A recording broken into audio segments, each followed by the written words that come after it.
I was 25 years old before I tried my first hard drug.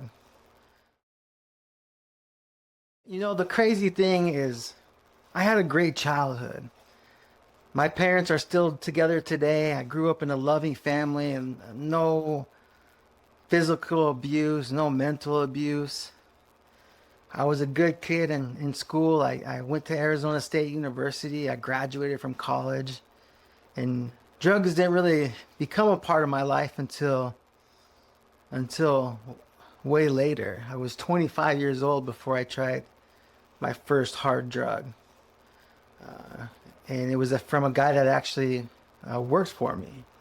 He had lost a leg and was taking pain pills. And it was 2008, 9, 10, that time frame. And he introduced me to pain pills for the first time at 25 years old. And at that point, I was already a successful person. I graduated from college and had my own business. But within about 6 years of taking that first pain pill, I had lost everything I had built the first 25 years of my life.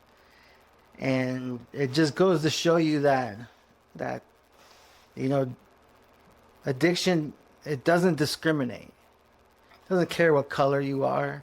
It doesn't care if you're successful, if you're homeless. It doesn't care. Addiction is something that, you know, all of us, whether you have it yourself or you know somebody, a family member, it's rampant in our society.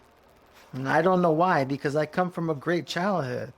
I didn't have any physical abuse. I didn't have any mental abuse. I didn't have any abuse whatsoever. I had loving parents that are still together today.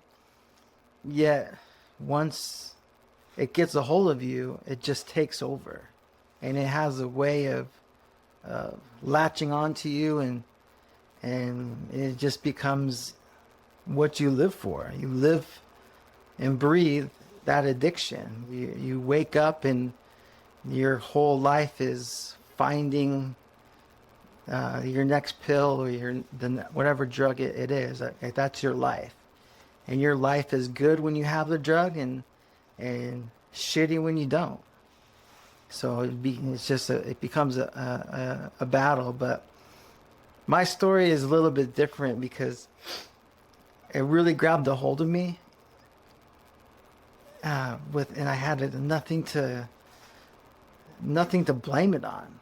I'd be in rehab and people would, talk about abuse and tough childhood